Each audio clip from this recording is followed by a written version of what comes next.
پیچھے نہ ہو جائیں. حضور کوئی آپ کی تصدیق کرے نہ کرے، ابو بکر صدیق آپ کی تصدیق کرے. اس لیے آپ کا نام صدیق. اچھا، جب حضور نے صبح کی نماز پڑھنے کے بعد بیان کیا، ابو جہل اینڈ کمپنی تک بھی یہ بات پہنچی. انہوں نے کہا بھائی اب ان کو جھٹلانے کے لیے یہی بات کافی ہے، یہ رات تو یہی تھی اور مسجد اقصی بہت دور ہے. بیت المقدس ایک مہینہ جاتے ہوئے آتے ہوئے یا 40 راتیں جاتے ہوئے آتے ہوئے لگتی ہیں. تو یہ رات تو یہی تھی. یہ آپ بہترین، چونکہ آپ اپنی زبان سے کہہ رہے ہیں، ہمیں پراپا کرنے کا بہترین موقع مل گیا ہے. اس کے پاس اس کا دروازہ کھٹکھٹا، اس کے دروازے پہ دستک دے. بھئی آپ نے بات سنی، کیا ہوا؟ کہ اب تو وہ کہتے ہیں کہ میں تو راتوں رات گیا بھی آیا. بھلا ایسے ہو سکتا ہے؟ اس کا نہیں ہو سکتا.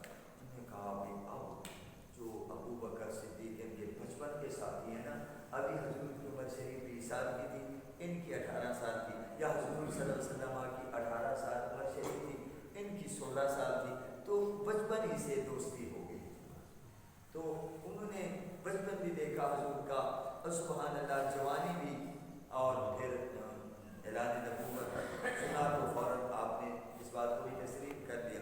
اس نے کہا بھائی یہ رات تو یہی تھے، اب یہ کہتے میں گیا بھی ہوں اور آیا. پہنچے حضرت ابو بکر صدیق کے دروازے پہ دستک دی. آپ باہر نکلے. خیر تو ہے. ابو جہل این کمپنی نے کہا آپ نے بات سنی ہے؟ کیا؟ کہ کوئی یہ کہے کہ میں راتوں رات مسجد اقصی گیا بھی ہوں اور آیا بھی ہوں، یہ ہو سکتا ہے؟ ہو سکتا ہے. اللہ نے کہا یہ تو بتاؤ کہ کہا کس نے؟ انہوں نے کہا جس کا تم نے کلمہ پڑھا ہے. فرمایا انہوں نے کہا ہے تو سچ کہا ہے. میں تصدیق کرتا ہوں. میں اس سے بھی بڑی بڑی باتوں کی تصدیق کرتا ہوں، اس سے بھی دور عقل سے بظاہر بعید باتیں ہیں، میں ان کی بھی تصدیق کرتا ہوں صبح و شام. یہ تو کوئی بات ہی نہیں. اللہ اگر وہ یہ کہیں، یہ تو فرما رہے ہیں بیت المقدس، اگر کہیں کہ بیت المقدس آیا ہے تو میں یہ بھی ماننے کے لیے تیار ہوں. اچھا انہوں نے کہا بھائی یہ تو بڑا کام ہو گیا. ہم نے کہا ابو بکر صدیق نہیں مانیں گے. اچھا پھر حضور کے پاس آ گئے. جی چلو ٹھیک ہے. اچھا یہ بتائیں ہمارے تجارتی قافلے شام کی طرف گئے ہوئے ہیں، آپ کو راستے میں کہاں کہاں ملے؟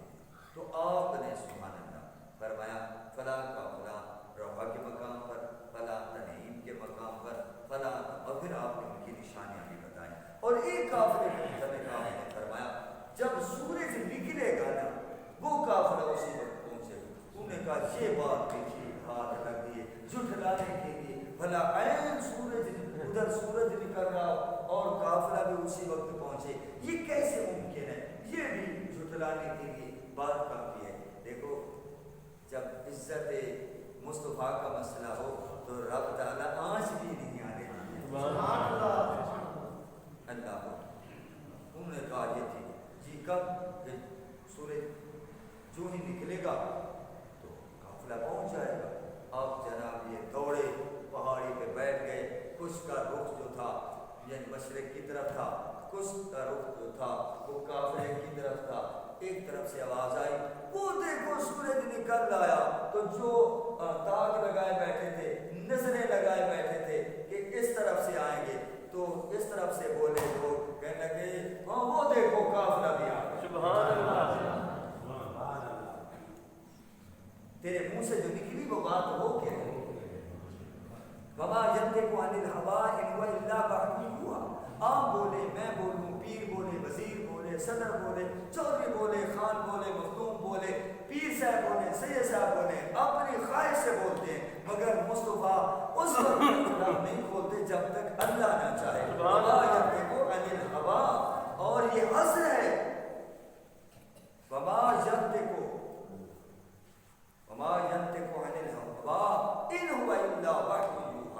نہیں بولتے مگر وحی کی جاتی، وہ دہن جس کی ہر بات وحی خدا، چشمہ علم و حکمت پہ لاکھوں سلام۔ اب یہاں بیچارے یہاں بھی رہ گئے، ابو بکر صدیق کے پاس گئے، وہاں سے بھی ناکام، کافروں کے متعلق پوچھا تو یہاں بھی ناکام۔ پھر جو ایسا ہوتا ہے نا وہ آخری حد تک جاتا ہے۔ اچھا کہنے لگے ٹھیک ہے آپ گئے ہیں، اچھا ان کو یہ بھی یقین تھا کہ اس سے پہلے آپ کبھی بیت المقدس گئے، ان کو علم تھا کہ شام تو جاتے رہے ہیں لیکن بیت المقدس نہیں۔ تو وہ بولے اچھا یہ بتائیں بیت المقدس کی کچھ علامتیں بتائیں، حدود اربع بتائیں، ادھر کیا ہے ادھر کیا ہے۔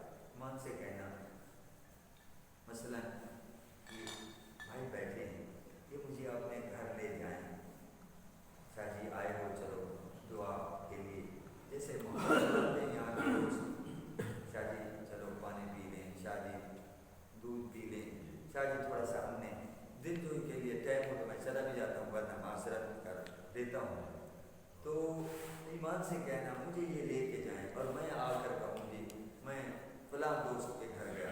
اب کوئی کہے اچھا یہ بتاؤ ان کے کمرے کتنے، اور کمرے میں بیٹھے ہو تو پھر کھڑکیاں کتنی ہیں، اور چھت کے نیچے بیٹھے تھے تو شریر کتنے، یہ کوئی سوال بنتا ہے؟ کوئی تو کا ہے بھائی میں تو ان کی دل جوئی کے لیے گیا تھا، چائے پینے گیا تھا، میں تو ان کے شریر تو گرنے نہیں گیا تھا، اور نہ ہی کوئی دروازے۔ حضور جو گئے تھے مسجد اقصی میں انبیاء کو نماز پڑھانے کے لیے تشریف لے گئے تھے نا، یہ انبیاء کا معراج تھا۔ یہ یاد رکھنا مسجد اقصی میں پہنچنا، انبیاء کو نماز پڑھانا، یہ میرے آقا کا معراج نہیں، یہ انبیاء کا معراج ہے کہ انہوں نے امام الانبیاء کے پیچھے نماز براق پہ بیٹھنا میرے آقا کا معراج ہے، یہ براق کا معراج۔ اللہ تو دوستو اب حضور صلی اللہ علیہ وسلم نے وہاں جا کر کھڑکیاں، ونڈو، شدید، یہ دروازے تو نہیں گنے تھے نا، لیکن حضور فرماتے ہیں انہوں نے سوال کیے تو تھوڑا سا تردد تو پیدا ہوا۔ اب بخاری اور مسلم لوگ کہتے ہیں بخاری پڑھو، ہم بھی کہتے ہیں جی ہاں بخاری پڑھو مگر ساری کی ساری پڑھو، یہ چند باتیں رکھ لینا یہ کوئی بات نہیں ہے، بخاری پڑھو تو پھر آدھی نہیں ساری پڑھو تاکہ حضور کی عظمت کی آپ کو جلوے نظر آئے۔ ایمان سے جب تک حضور کی محبت دل میں نہیں بسی ہوگی نا، ہم یہ نمازیں یہ روزے کام نہیں آئیں گے۔ میں نہیں کہتا مولانا ظفر علی خان کو آپ نے پڑھا ہے، سکولوں میں پڑھتے رہے ہو، اور وہ بہت بڑے یعنی مفکر بھی تھے، اور قیام پاکستان میں تحریک میں ان کا بڑا کردار ہے، ٹھیک ہے۔ تو ایسے ایسے لوگ بھی ہیں، ٹھیک ہے، انہوں نے بڑی شاندار باتیں لکھی ہیں، بہت ہی شاندار باتیں لکھی ہیں۔ تو حضرات محترم اب حضور فرماتے ہیں کہ میں کبھی بھی اتنا متردد نہیں ہوا جتنا کہ انہوں نے جب یہ سوالات کیے نا، تو سبحان اللہ سبحان اللہ۔ پھر کیا تھا کہ ادھر حضور تھوڑا سا متردد ہوئے تو فرمایا گیا جبرائیل جی، فرمایا بیت المقدس کو اٹھا کر رکھ دینا، سبحان اللہ۔ اور بخاری کے الفاظ ہیں کہ وہ ظاہر ہو گیا، ایک روایت میں ہے کہ دار ارقم کے سامنے رکھ دیا گیا، ایسے محسوس ہوتا تھا یہ دار ارقم کے پاس ہے۔ فرماتے ہیں وہ سوالات کرتے جا رہے تھے اور میں دیکھ کر بتاتا گیا، سبحان اللہ۔ یہ محبوب کی عظمت۔ اب میں مولانا ظفر علی خان کا ایک شعر سنانا چاہتا تھا، وہ کہتے ہیں نماز اچھی، روزہ اچھا، حج اچھا، زکوٰۃ اچھی، نماز اچھی، روزہ اچھا، حج اچھا، زکوٰۃ اچھی، مگر میں باوجود اس کے مسلمان ہو نہیں سکتا۔ کیوں؟ وہ کہتے ہیں نا جب تک کٹبروں کھا جائے بتہا کی خدا شاہد ہے کامل میرا ایمان۔ چونکہ حضور اللہ کی معرفت تو حضور کے ذریعے اللہ بھی فرماتا ہے الذی ارسل رسولہ بالہدی، وہ ذات کہ جس نے اپنے رسول کو ہدایت بنا کر بھیجا۔ اللہ بھی اپنا تعارف کراتا ہے تو اپنے محبوب کے واسطے سے، اور مطلب کیا ہے کہ مجھ تک پہنچنا چاہتے ہو نا تو پھر میرے محبوب کے واسطے سے آنا پڑے۔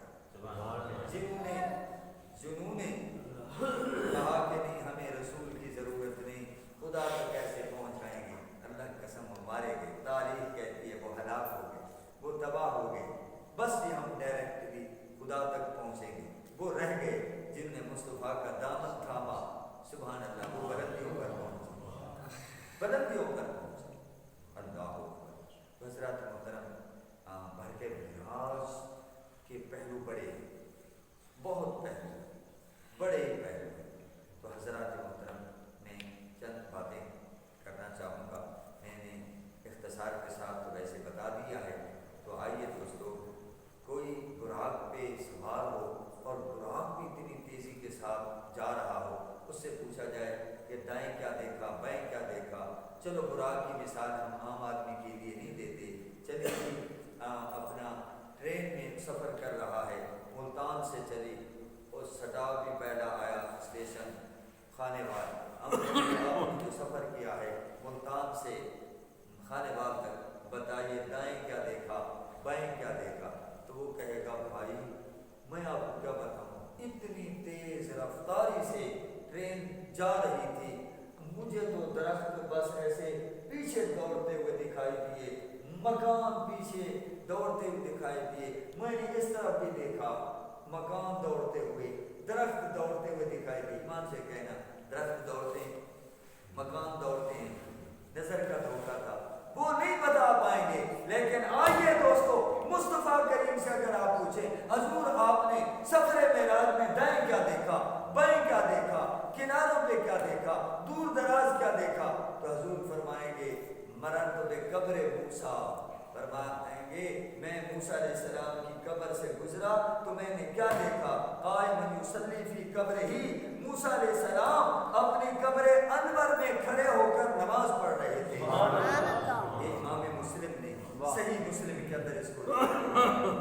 اب دیکھیں اوپر کے حالات تو واقعاتی نہیں دیکھ رہے، بلکہ جو زیر زمین قبر کے اندر عالم برزخ میں جو واقعات ہو رہے ہیں، حضور صلی اللہ علیہ وسلم نے ان کو بھی دیکھ لیا۔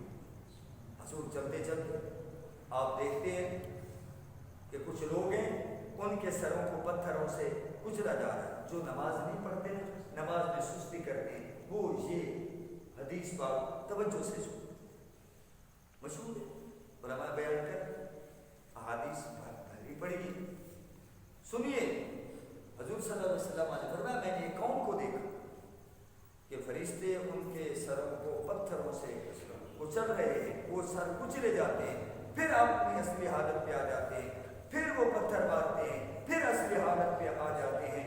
تو یہ مسلسل عمل جاری ہے۔ میرے آقا نے فرمایا من ہؤلاء الناس، یہ کون بدبخت لوگ ہیں؟ حضور یہ آپ کی امت میں سے ان لوگوں کی مثال ہے کہ جن کے نماز کے وقت سر بھاری ہو جاتے ہیں، صبح ہوتا ہے نا الصلاۃ خیر من النوم، نماز نیند سے بہتر ہے، وہ پڑے رہتے ہیں۔ فرمایا کہ ان لوگوں کی ایسے سزا ہوگی بے نمازی۔ اللہ، اسی طرح آگے چلے تو آپ نے دیکھا کچھ لوگ ہیں، واقعات تو بہت ہیں، میں ایک دو بیان کرنے کے ساتھ حاصل کرتا ہوں کہ کچھ مرد ہیں کچھ عورتیں ہیں، ان کے سامنے پاکیزہ کھانے، خوشبودار کھانے پڑے ہوئے، اور ان کو چھوڑ کر جو ان کے سامنے بدبودار اور گندے کھانے پڑے ہوئے ہیں، سڑے ہوئے، ان کو کھا رہے ہیں۔ حضور علیہ السلام نے فرمایا یہ کون بدبخت لوگ ہیں؟ عرض کیا گیا حضور یہ جو مرد آپ کو نظر آ رہے ہیں ان کے پاس حلال اور طیب پاکیزہ عورتیں بیویاں موجود ہیں، یہ ان کو چھوڑ کر راتیں اور عورتوں کے ہاں گزارتے ہیں۔ یہ جو آپ کو عورتیں نظر آ رہی ہیں حضور ان کے پاس بھی حلال مرد موجود ہیں، نکاح والے موجود ہیں جو ان کے لیے حلال ہیں، طیب ہیں، طاہر ہیں، یہ ان کو چھوڑ کر راتیں اوروں کے بستر پر گزارتی ہیں۔ اللہ اکبر، ان کو اسی طرح کی سزا ملے گی۔ نعوذ باللہ من ذالک، نعوذ باللہ من ذالک۔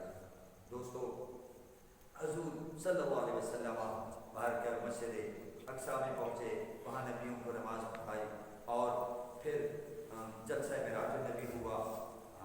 تقریباً حضرت ابراہیم علیہ السلام نے خطبہ دیا، پھر حضرت موسیٰ علیہ السلام نے، حضرت داؤد علیہ السلام نے، حضرت سلیمان علیہ السلام نے، حضرت عیسیٰ علیہ السلام نے، جو ان پر انعامات ہوئے انہوں نے خطبہ کے اندر ان کا ذکر کیا۔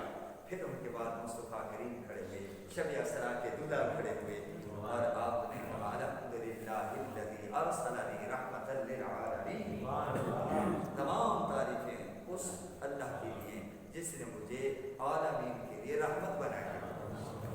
اور حضور نے اپنے امت کے حوالے سے بھی فرمایا، اور امت پر انعامات ہوئے، اپنے اوپر جو انعامات ہوئے، اور چلتے آپ نے فرمایا وجعلنی فاتحا و خاتمہ، اللہ نے مجھے اول بھی بنایا ہے اور آخر بھی بنایا ہے۔ حضور تخلیق کے اعتبار سے اول ہیں اور دنیا میں بھیجے جانے کے اعتبار سے آخر ہیں۔ اور پھر وہاں سے فارغ ہوئے تو دو پیالے پیش کیے گئے، ایک میں دودھ اور ایک میں شراب، تو آپ نے دودھ والا پیالہ لیا اور اسے نوش فرما لیا۔ تو حضرت جبرائیل نے عرض کیا حضور آپ نے فطرت کو اختیار کیا ہے، یہ دودھ پینا یہ فطرت کو اختیار کرنا ہے، یعنی دین اسلام کو اختیار کرنا ہے۔ جیسے ہم کہتے ہیں کہ دین اسلام جو ہے یہ دین فطرت ہے، اور دودھ کے اندر بڑی پاکیزگی ہوتی ہے۔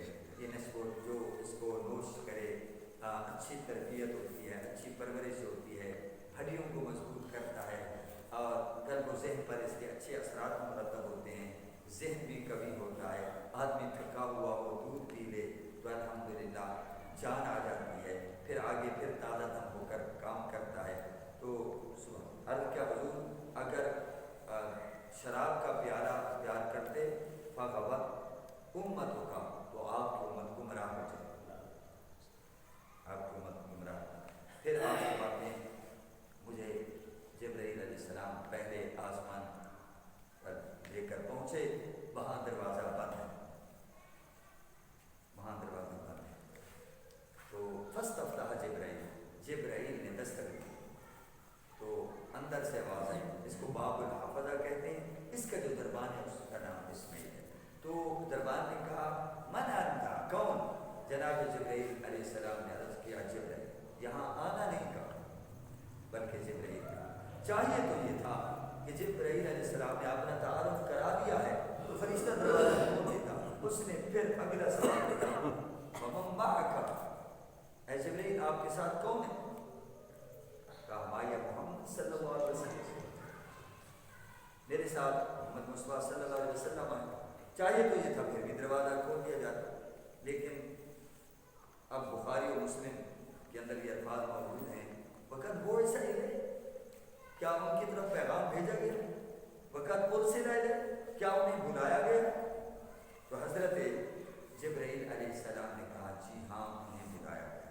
تو حضور فرماتے ہیں ففتح لنا باب السماء، تو پھر ہمارے لیے آسمان کا دروازہ کھول دیا۔ اب یہاں ایک سوال پیدا ہوتا ہے، چند سوال پیدا ہوتے ہیں۔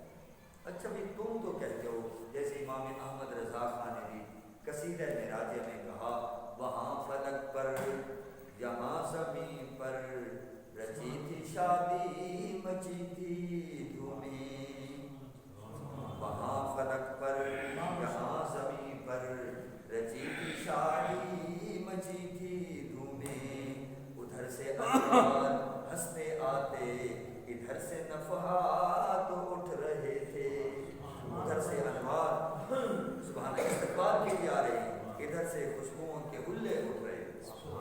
فضائیں معطر ہیں، تم تو کہتے ہو کہ اس طرح کا ماحول تھا، لیکن پہلے آسمان پر پہنچتے ہیں تو سوال و جواب ہو رہے ہیں، تو لگتا ہے کہ ان کو خبر ہی نہیں تھی۔ ہم کہیں گے دوستو آپ نے غور ہی نہیں کیا، یہ سوال و جواب جو ہو رہے ہیں یہ اس بات کی بنتا تھا، ورنہ جبرائیل تو آتے جاتے تھے نا، آتے ہوئے تو دروازہ بند نہیں ہوا نا، بلکہ جب واپسی کے لیے جا رہے ہیں تو پھر ان تاروں بھی کراتے ہیں کہ میں جبرائیل ہوں، دروازہ نہیں کھولا جاتا۔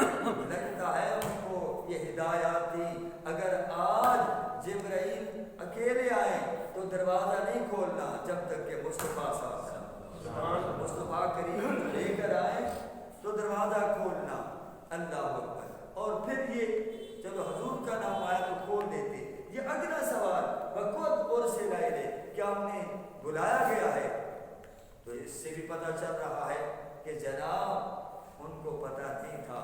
سنیے علامہ ابن حجر اسقلانی جو شارح بخاری ہیں، وہ فرماتے ہیں فرشتوں کو اطلاع کر دی گئی تھی، فرشتے منتظر تھے، وہ انتظار کر رہے تھے، اسی لیے تو سوال ہوا کیا انہیں بلایا گیا ہے، تاکہ کوئی یہ نہ کہے کہ وہ بن بلائے آ گئے ہیں۔ یہ ایک عظمت ہوتی ہے ایمان سے کہنا۔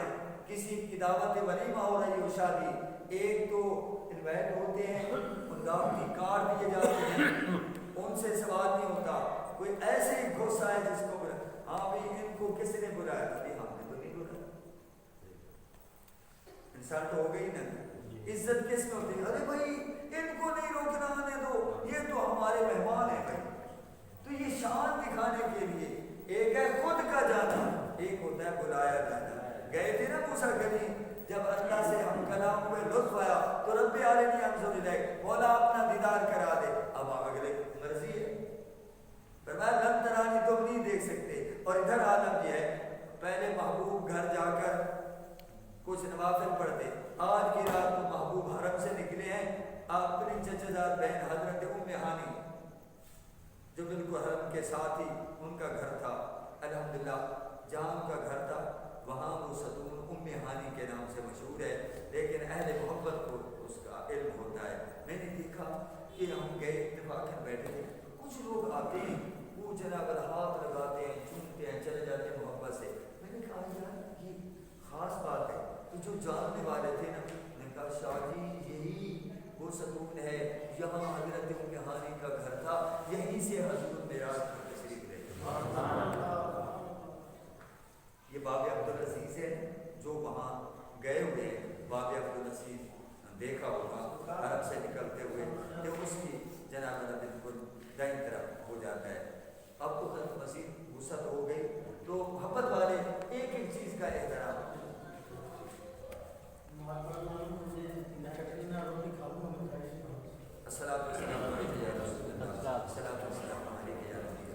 تو حضرات محترم بات سنیے، یہ سوال و جواب میں حکمت یہی تھی تاکہ لوگوں پر مقام مصطفیٰ واضح ہو جائے۔ میں آپ بات کو سمجھتا ہوں کہ یہاں حضور فرماتے ہیں جب میں پہلے آسمان پر پہنچا تو میں نے ایک سفید ریش بزرگ نورانی چہرے والے کو دیکھا، تو حضرت جبرائیل نے کہا حاضر ابو کا آدم فسلم علیہ، یہ آپ کے باپ حضرت آدم ہیں، ان کو سلام کیجیے۔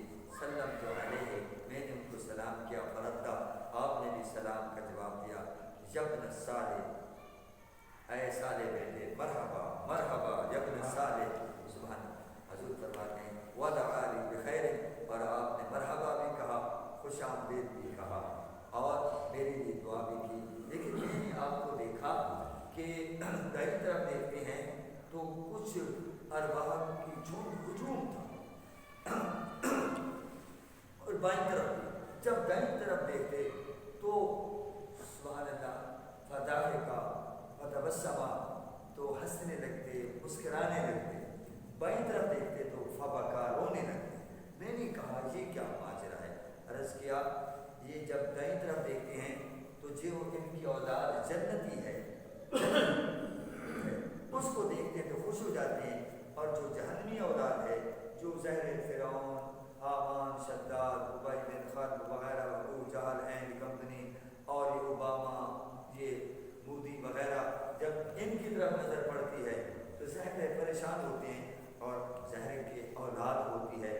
اب جہاں بھی دیکھ رہے ہیں جس کی اولاد اچھی ہو دل خوش ہوتا ہے، اولاد اچھی نہ ہو ادھر سے گلا، ادھر سے شکوہ، ادھر سے جناب والا کوئی نظام تو پریشان ہو ہی جاتے ہیں۔ تو حضرات محترم بارکیف حضور نبی کریم صلی اللہ علیہ وسلم مختلف آسمانوں سے ہوتے ہوئے سدرۃ المنتہا، اور سدرۃ المنتہا وہ مقام ہے، اس کو سرحد کہا جاتا ہے، سدرہ بیری کو کہتے ہیں، منتہا یعنی جہاں حد ختم ہو جائے۔ تو یہ وہ جگہ ہے کہ یہاں سے ہمارے اعمال جاتے ہیں، یہاں تک جا کر رک جاتے ہیں، اور فرشتے جاتے ہیں تو رک جاتے ہیں، اور اوپر سے اگر کوئی فرشتہ آئے تو وہ نیچے نہیں آ سکتا، نیچے والا اوپر نہیں جا سکتا۔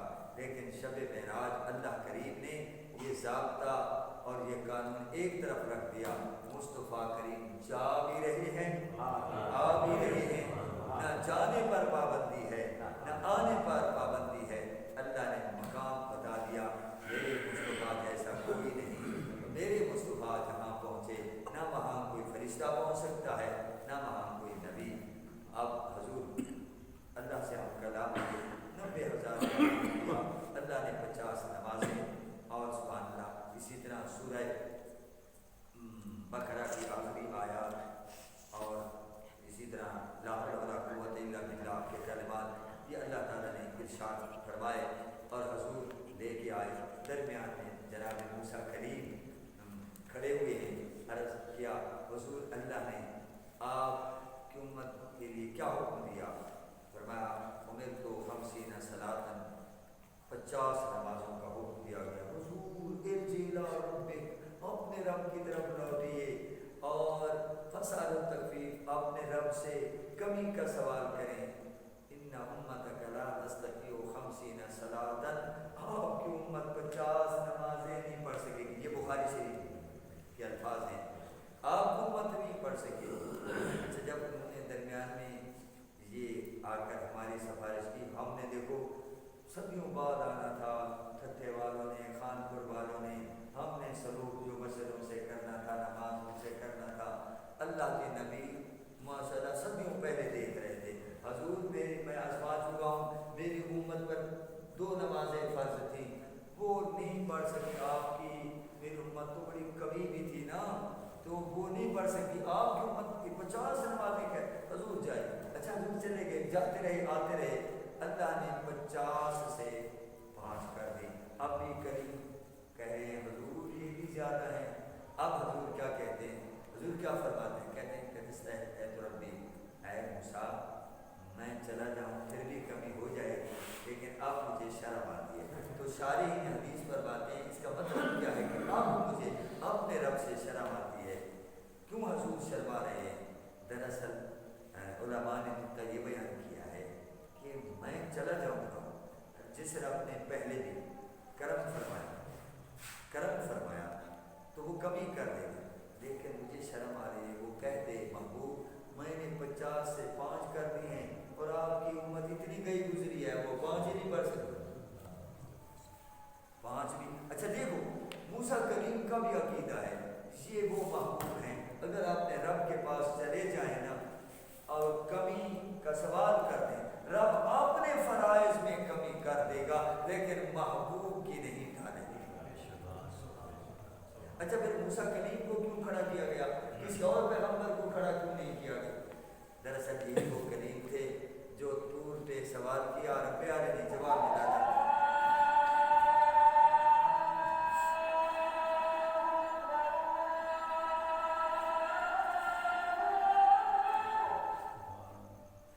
تو دوستو وہاں تو دیکھ نہیں سکے، فرمایا نمازوں کا بہانہ بنا دیتے ہیں، آپ کمی کے بارے میں کہتے جانا، تم وہاں تو مجھے میرا جلوہ نہیں دیکھ سکے، جلوہ ہی نہیں دیکھ سکے، تجلی بھی۔ اب ایسا ہے کہ وہ تم بھیجتے رہنا، وہ مجھے دیکھتے رہیں گے اور تم انہیں دیکھتے رہنا۔ اور جب حضور آ رہے تھے تو فرمایا محبوب ہم نے مقدار میں تو کمی کر دی ہے، لیکن معیار میں یعنی ثواب میں کمی نہیں کی۔ آپ کی امت پڑھے گی 5 لیکن ثواب 50 کا، اور جماعت کے ساتھ پڑھیں گے تو سبحان اللہ 27 نمازوں کا ثواب۔ تو یہ ہمارے لیے اللہ تعالیٰ نے وہاں سے تحفہ بھیجا ہے، جیسے آئے تحفہ دے، ہم بے قدری کریں، اس کا دل جو ہے وہ دکھے گا۔ تو دوستو اللہ نے نماز ہمارے لیے تحفہ بھیجی ہے، جتنے بھی احکام اترے ہیں وہ زمین پر جب نماز کی باری آئی تو اللہ نے عرش کی بے قرار بلندیوں پر بلا کے، لا بقا کی بے قرار بلندیوں پر بلا کے نماز کا حکم دیا۔ یہ اشارہ تھا نماز بھی بلند ہے، بلندیوں پر